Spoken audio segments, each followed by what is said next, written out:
Mais um vídeo de competência duvidosa sobre a escola de Frankfurt. Agora sobre Herbert Marcuse, que é autor de dois livros principais que foram Eros e Civilização e O Homem Unidimensional. Uma foto de Marcuse. Eros e Civilização, 1955, foi uma tentativa de sintetizar Freud e Marx, aplicando a psicanálise freudiana à compreensão do capitalismo tardio. Marcuse acreditava que uma sociedade pós-capitalista seria, em certa medida, não repressiva. Não é o caso da nossa. Apesar dos Estados Unidos da década de 50, como ele notou, ser o país mais desenvolvido do mundo, mais rico, produzia mais de 50% dos bens, havia muita insatisfação. Como explicar o excesso de trabalho tolo e opressivo, a conformidade, a vida aborrecida das mães de família dos subúrbios e uma estrutura familiar rígida, a pobreza das relações interpessoais? Os quadros do pintor Edward Hopper, de pessoas sós ou prisioneiras de jaulas sociais, exprimem bem os esses aspectos negativos da época. Geralmente são quadros de solidão, ou nos quais as pessoas, mesmo estando juntas, estão separadas. A resposta de Marcuse está em distinguir repressão de mais repressão. A tese fundamental de Freud era de que civilização é a mesma coisa que repressão instintiva. A civilização depende essencialmente da repressão instintiva ou pulsional. Para Freud existem duas pulsões. Ele usava a noção de pulsão, Trieb, no lugar de instinto, mas isso é basicamente, essencialmente, a mesma coisa. Existiam duas pulsões para o último Freud, que eram Eros e Thanatos. Eros são as pulsões eróticas em todos os níveis, e Thanatos é a pulsão de morte, de repetição.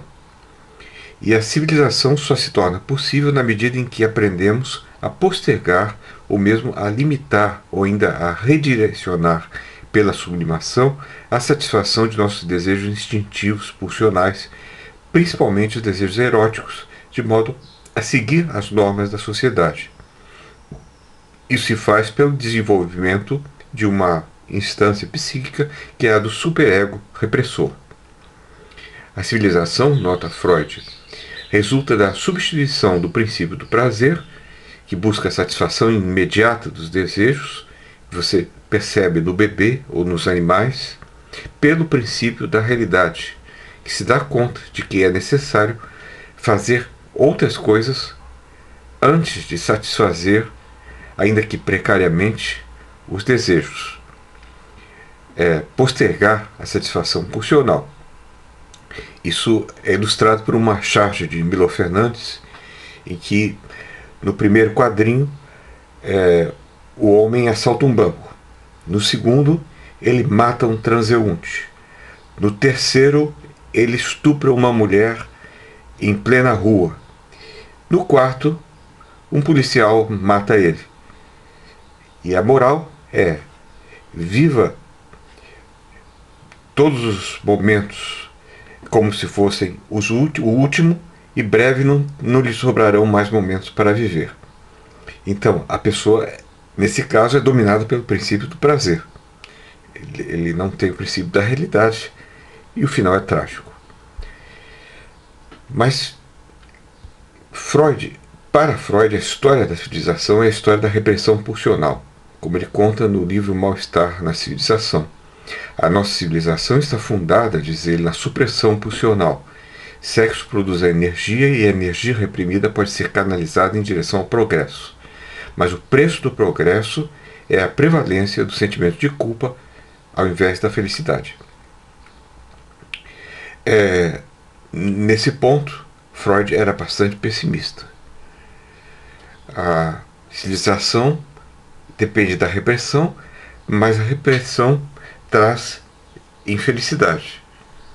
Então é um círculo vicioso sem saída. Marcuse concorda em certa medida com Freud. A repressão pulsional é vital para converter a natureza em cultura. Mas Marcuse pensa que o conflito na sociedade capitalista avançada não é entre Eros e o trabalho que exige a repressão de Eros, mas entre Eros e o trabalho alienado. O trabalho alienado da sociedade capitalista. O sexo no capitalismo tardio é permitido e até incentivado, conquanto seja tal que não diminua a performance no trabalho. Isso vale tanto para o capitalista quanto para o trabalhador. Aqui estão as fotos de um filme que ilustra bem a indústria cultural, que é A Montanha Sagrada de Jodorowsky, que no primeiro você tem a máquina de fazer sexo e no segundo é um casal que fica sempre nas preliminares. E a sua sexualidade é uma sexualidade perversa. Isso leva Marcuse a distinguir repressão e mais repressão. Para ele, o capitalismo tardio possui mecanismos para produzir um aumento desnecessário da repressão que permita um aumento na produção de mercadorias. Para isso, ele produz uma ideologia de consumo pela propaganda, pelo mercado e pelo entretenimento. Repressão é o nível mínimo de renúncia sexual para se viver e para as tarefas da cultura. Isso Marcuse aceita. Mais repressão, que ele não aceita, é a intensificação da repressão gerada pela exploração capitalista e pelas relações assimétricas de poder entre o trabalhador e o capitalista. Através da mais repressão, os outros seres humanos são vistos como objetos, substituindo o erotismo geral pelo erotismo genital, localizado, que se vê na indústria pornográfica, por exemplo, disciplinando o corpo humano de maneira a impedir que o desejo reprimido interfira na troca de valores capitalista. Marcuse acreditava que em uma sociedade socialista pós-capitalista seria possível, sem a necessidade de uma forte supressão de pulsões sexuais, pois ela substituiria o trabalho alienado por um trabalho libidinal não alienado, e o resultado seria uma civilização não repressiva, não essencialmente repressiva, baseada em uma sublimação não repressiva das pulsões. Essa posição se baseia no pressuposto de que o ser humano é suficientemente flexível em suas pulsões para produzir uma civilização de intelectuais marcusianos. Enquanto Eros e Civilização é um livro otimista, o seu segundo grande livro, de 64, O Homem Unidimensional, é pessimista. Aqui ele denuncia tanto o declínio do potencial revolucionário do leste quanto o comunismo soviético. Ambas as sociedades são socialmente repressivas. A sociedade industrial avançada produz falsas necessidades nos seres humanos. Os seres humanos são, principalmente através da mídia, homogeneizados e seu potencial crítico é extinto, de modo a se tornarem os homens unidimensionais. Aqui no filme Montanha Sagrada está o homem copiado.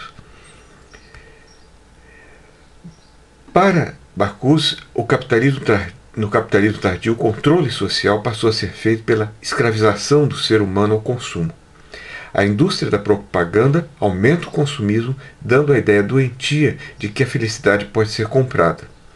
Aqui o ser humano passa a ser uma ferramenta do maquinário industrial consumista, um ser unidimensional, em relação ao qual a ideologia da sociedade industrial pode se impor de modo totalitário, sem que isso seja percebido, como se fosse o modo como as coisas naturalmente têm de ser.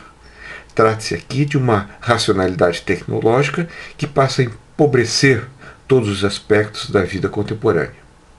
Para Marcuse, embora o sistema em que vivemos se clame democrata, ele é na verdade autoritário, posto que nele alguns poucos indivíduos ditam nossas percepções de nossa liberdade por nos mostrar apenas um caminho, o de consumir para ser feliz, trabalhando mais do que o necessário para satisfazer nossas necessidades básicas, ignorando os efeitos psicologicamente danosos disso e fazendo-nos buscar a conexão social por meio de itens materiais e não se importando realmente com a destruição ambiental. Assim, embora tenhamos nas mãos para ele as possibilidades materiais para a liberdade, para a concretização da liberdade humana, o sistema continua a servir à supressão e à negação das possibilidades inerentes aos seres humanos. A classe trabalhadora perdeu o seu suposto potencial revolucionário, pois foi integrada ao processo de produção capitalista.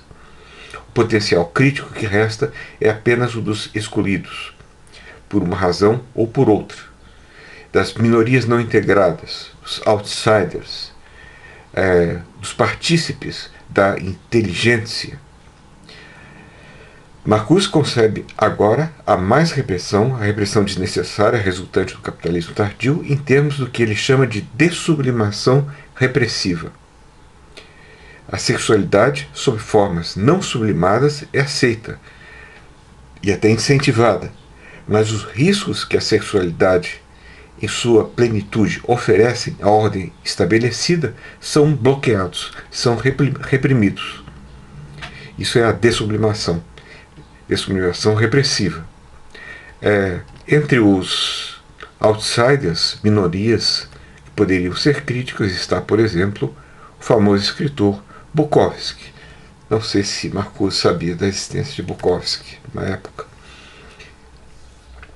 Assim, continuando, o amor romântico, que se basta a si mesmo, por exemplo, Tristão e Isolda, e portanto não serve nem ao trabalho nem ao consumo, é reprimido e ironizado pela indústria cultural.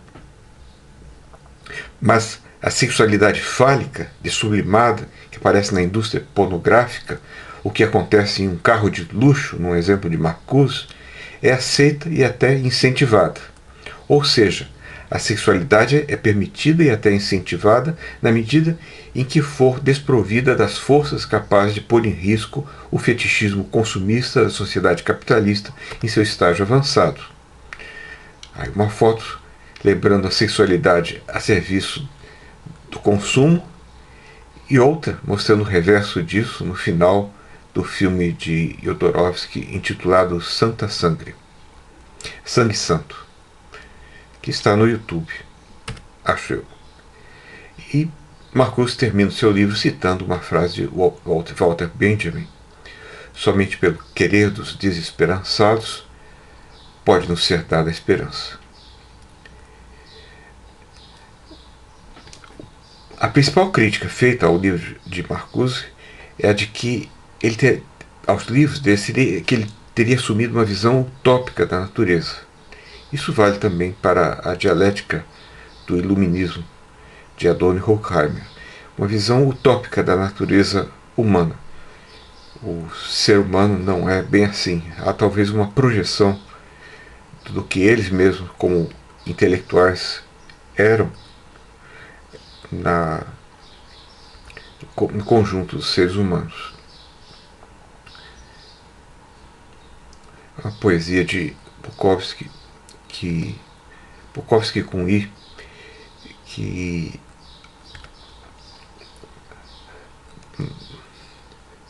mostra a perspectiva pela qual esse poeta, escritor, viu o mundo.